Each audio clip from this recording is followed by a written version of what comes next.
Okay, so I'm going live. I'm just testing that everything is working here, and I think that it's good, and you can see me and you can hear me, hopefully. So hi everybody, I am Jackie Vitale, and I am a cook in South Florida. I'm the chef in residence at the Rauschenberg Residency, which is a really super cool contemporary arts residency on Captiva Island. And I'm also the co-founder of the Florida Ferment Fest. And I also write a weekly newsletter called Sunshine and Microbes. It's all about food, fermentation, and climate change. So if you are interested in food, fermentation, and climate change, please subscribe. The website is sunshineandmicrobes.com. So I want to say that I'm here all by myself. Shout out to everybody who's isolating alone out there. All right. So I have my phone taped up to a pot, and the masking tape is totally covering the screen. So I can't see any comments. I have no idea what's happening. Hopefully everyone's being cool and nice. But after I do the demo, I'm gonna rip the masking tape off, and then I will answer any questions. So today we are talking about all of the things that you can do with sourdough discard. So I am an avid sourdough baker. I bake every week for the artists here. In my previous life, I ran a restaurant and a farm, and we had a really big baking program. So yeah, I love to bake, and I'm also kind of a ditz. So sometimes I will have like 300 grams extra sourdough starter or 1,000 grams extra sourdough starter because I didn't do the math right. I've often just needed to find clever ways. So I will say though that before we get into that, you can calculate the quantity of sourdough starter that you need for the recipe. So if I need 150 grams of sourdough starter, let's say I'm baking like 3 loaves of bread just for myself, then what I will do is say, okay, 150 grams, and then I need a little extra to save. So I'll do 60 grams of flour, 60 grams of water, 60 grams of sourdough starter, mix that all together, let that rise. I'll take my 150 out, and then I'll take the rest and I'll feed that and stick it in the fridge, and I'll be ready to go. And then I have very little waste, but you know, things always happen. So I always have a little bit extra. And what I do is when I have extra sourdough starter, I have my sourdough discard container that lives in my refrigerator, and I just add to it. You can kind of see there's like different colors from different batches, and I keep it in the fridge. And then when I'm ready to go, oh, my tape is falling down. When I'm ready to go and use it for something, I'll take it out and use it. And it's not really about the like rising power, so I'm not using sourdough discard as a rising agent. I'm using it for the flavor. Now, of course, anything that we're doing today, you could do with regular old sourdough starter if you wanted it to have like an active colony of microbes. So we're gonna go over a few things to do today. My favorite thing is to reconstitute it back into flour. So I call it sour flour, and it, I only do rye, sometimes a little bit of whole wheat, so everything is kind of whole grain in my sourdough world. But I've got this flour that looks and feels just like flour, but it tastes sour, so that's nice. And so the way that I make this is really super simple. I just take my sourdough, and I get, so there's 2 ways to do this. You can do it in the oven or in the dehydrator. Either way is totally fine. So for now, this is an oven setup, so I have my silpat on a pan, but you can also just do some parchment paper, whatever you got is fine.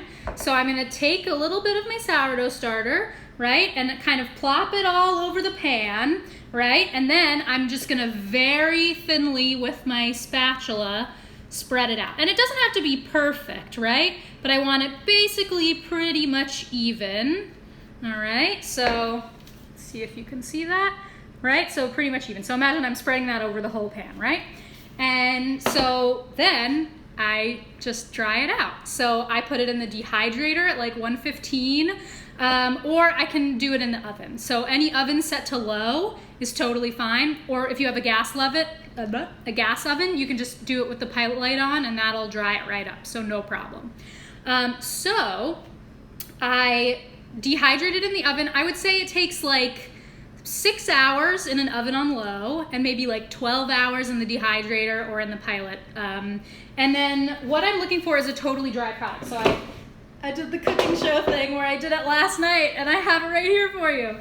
So this is my my sort of sourdough cracker, right? It's just, I want it to be totally dry.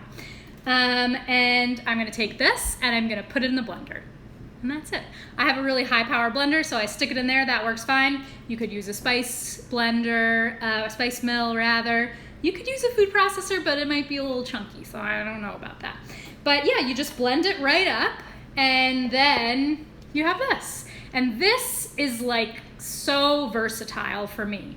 So I use my sour flour every time I make pasta and every time I make pastry crust, like for quiche or pie, that kind of thing. I do 10% sour flour. So because I don't want extra moisture in those kinds of things, or I'm getting the moisture from the butter or the eggs, like from my fat components, I don't want to add the water of the sourdough starter. So this gives me the flavor. So I always add about 10% to my pastas and my pastries, but you can also add it to like cakes and cookies, anything where you just want like a little extra sour kick.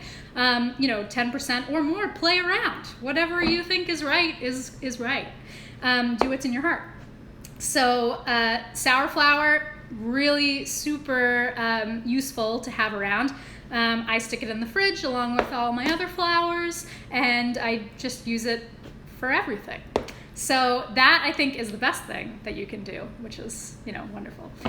The next thing that I do is I make crackers with it. So I'm gonna move this around. So there's two different ways of doing it, two different ways that I do for the crackers, and I have a little sampling of them right here. I don't know if you can see, they're pretty. So I've got these ones that have like sort of little garden bits on them, and then I also have these little round ones that have seeds. And I'm gonna do the full write out the recipe for these flaxseed sourdough discard crackers and have that on in my newsletter and also on my website, which is sunshineandmicrobes.com. So anyway, to make these kind of rustic looking crackers, it's pretty much just like doing the sour flour, in that I'm taking a little bit of sourdough starter and I'm just being more careful to get it real super thin as I rub it on the silpat or the parchment. So before, if there was a few chunks, that's okay because it's all going in the blender. But with this one, I really want it to be thin and even. So I've got something like that, right? And then I'm going to add a little bit of sea salt on the top. This is salt from the Gulf of Mexico that I harvested. And then here's where you can sort of get fun and creative. So I got some moringa from my garden, and I'm just gonna take the pretty moringa and like plop it right into there, right? And then I also have some nasturtium flowers, so I'll just kind of pick those and, make a nice little decoration. This is also a great time to use like spices. Dehydrated pickles are wonderful, anything you like. So, something like that, right? And that's gonna go into the oven.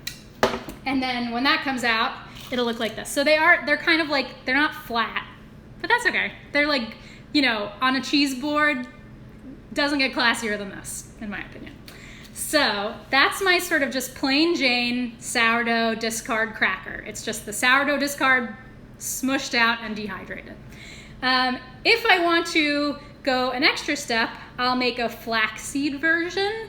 So, and this also allows me to use excess pickle brine, beet kvass, kombucha, beer, any kind of like fermented liquids, or whatever, water is also fine, or like, vegetable stocks, just some kind of flavorful liquid. So what I do is I add flax seeds. So the night before I'm gonna make the crackers, I add flax seeds and like a little bit more than equal parts in liquid. So if I did 1/3 of a cup of flax seeds, I might do 1/2 cup of liquid. So for this one, I did I smoked some green garlic, I cold smoked green garlic, and then I pickled that, and I have the brine in my fridge. I thought I had some out, but I don't, it doesn't matter. So I have the brine and I add it to that. I mix it up and then I just let it sit, and you can see it kind of absorbs it all, right? So now it's thick. So then I'm just going to add equal-ish parts of the discard to that mixture. All right. And again, it doesn't have to be perfect, so I'm eyeballing everything. I'm always eyeballing everything in the kitchen. That's just how I roll. So I mix that all up, and then I've got the seeds, and the flax seeds, the sort of goo from the flax seeds is gonna help like gel everything together. So that's nice. So I've got my nice mixture right here. And yeah, same thing. So I'll just put it on my Silpat or my dehydrator, a little plop of it, and then I'll just really evenly spread it out. And you can add tons to this batter. So you could blend up herbs, fresh herbs, like, you know, parsley or mixed greens, and add it, you know, for like a nice green color and flavor. You could add little like flecks of things like sun-dried tomatoes chopped up, or little olive bits, or, you know, pumpkin seeds, whatever you want. So these are nice if they're kind of like crunchy and have lots of texture going on in them. So with these, I also find that I can just make them a little bit thicker than the others. So I've spread it out, and this is kind of, you want to get like zen here and like just really take the time to make them even. So kind of like this, you know, I've got little round ones there, right? And then same thing, I always salt the top of everything, so a little salt. And then for this, I'm using another waste product. So I'm like a tomato canning machine right now. I'm canning like, you know, about 80 pounds of tomatoes every week because I don't have any artists to cook for and I have a cool job. So all the tomato skins, I pickle them. I've been pickling some with koji to make like a tomato skin miso, which is an amazing ketchup. But these, I pickle them and then I dehydrate them, and then I have this great spice powder like this. So I'm just kind of sprinkling that on top. All right. And then, yeah, it's just gonna go in the oven. You know, I'd fill up the whole sheet, of course. It's gonna go in the oven at low for 6-ish hours, but you know, check on it. Or you can also do it in the dehydrator, like 115, 135, whatever. Just check on it, it's fine. And then when they come out of the oven, they're gonna look like this. So also a super classy treat to have, and they keep pretty well. So in an airtight container, I would say like, these are gonna be pretty crispy for like a week or 10 days. Then they might get a little, you know, less crispy, but that's okay. So that is how you make sourdough discard crackers. 2 options for you. And again, I'll have the recipe for those flax crackers on my website. So the other thing that I do really commonly with my sourdough discard is I make flatbreads. I also have this recipe all written down on my website, but the basic is 2 cups of flour, always whole grain, white flour is for suckers. So 2 cups of whole grain flour, 1 cup of liquid. I really like yogurt in this, but again, pickle brine would be great. You know, whatever you have lying around is fine. 1/2 cup of sourdough discard, and then like a teaspoon-sized pinch of baking powder, and 2 big pinches of salt, and whatever spices and fresh herbs, za'atar, anything you like, you know, add that in there. I mix it all up. I like to do the KitchenAid mixer, but of course you can use your hands. I mix that batter up. I let it sit on the counter for like 2 hours. I'm looking for a consistency that's like between a bread dough and cake batter. And then I just kind of put it in little balls. I put my stovetop on high, I roll it out using some flour, and then I just like really hot, put it on that hot stovetop. They kind of puff up, and that's how I know to flip them to the other side. And that's my like poor man's pita.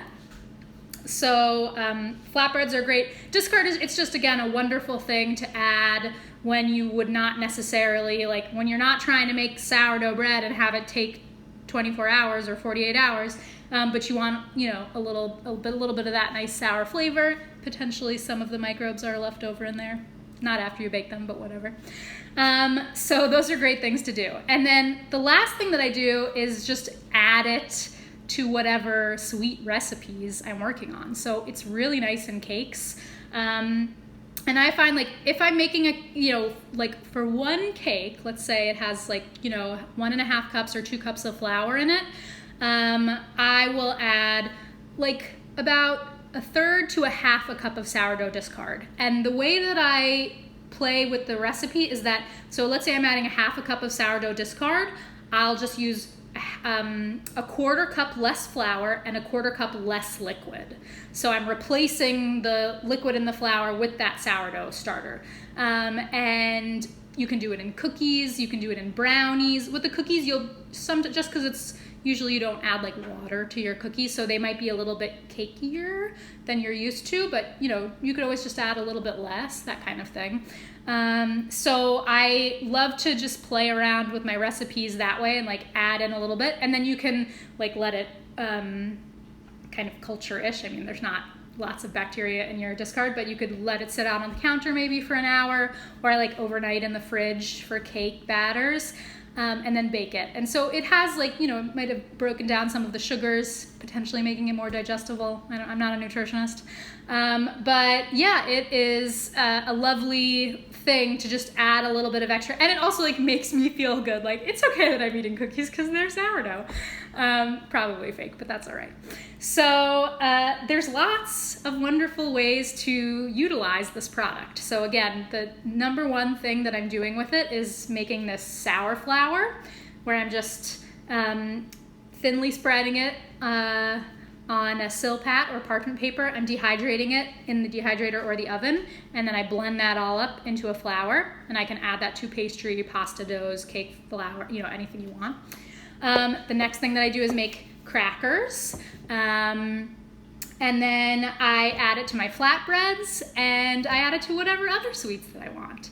So I hope that everyone's got some ideas now, to get them excited for reusing this product. And also, it's going to stay in the fridge for a long time.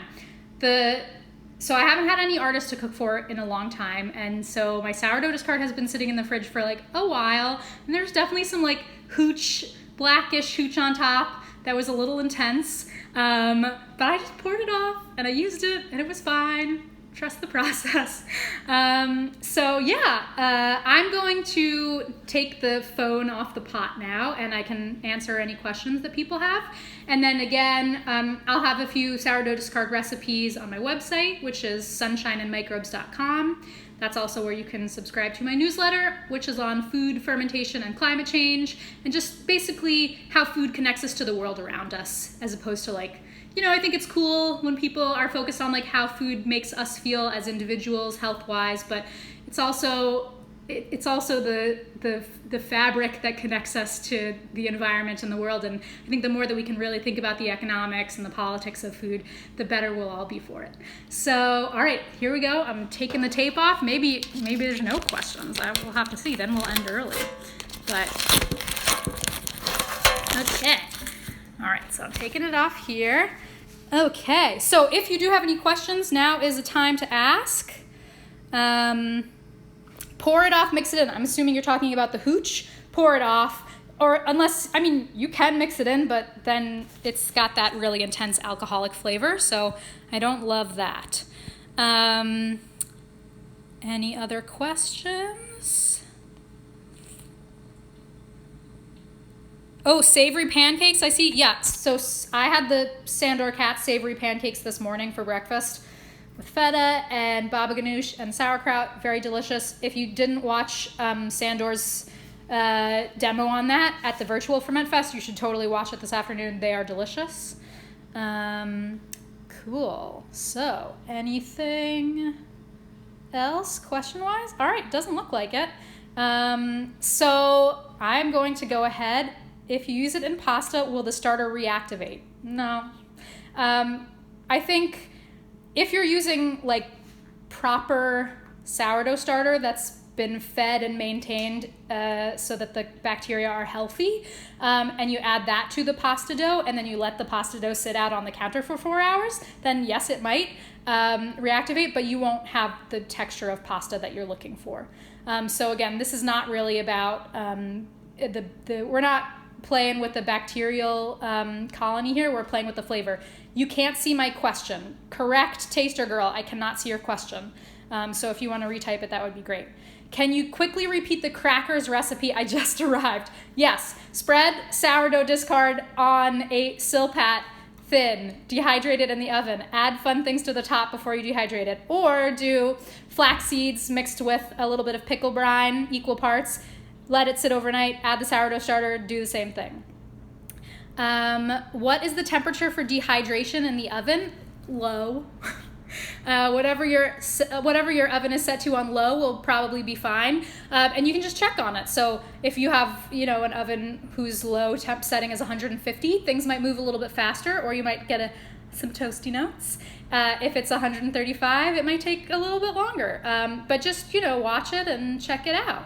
Cookies and cakes can be stored in fridge. Batter of cookies and cakes stored in fridge, yes. Yeah, so you can, if you, just like, I think the general feeling these days is that you should let your cookie dough sit in the fridge for like 2 days. So yeah, definitely let it sit, and then any residual bacteria probably will break down some of those sugars, which is really lovely. Okay, cool. So I think that is what I'm seeing for questions. I will try and scroll through, and if I didn't answer any questions, I can reach out to you. And yeah, thanks all so much for watching this. Super thank you to Julia of Root Kitchens. What a cool idea. There's so much, I'm like, this is all I'm doing all day long, is cleaning my house and watching the demos, because there's so many amazing topics. So yeah, I thank you everybody for watching, and I am going to go ahead now and sign off, and you're all the best. And I'm going to save this video to my stories, and then I'm going to upload it to my website if you want to go back and see everything. Okay? Thanks. Bye.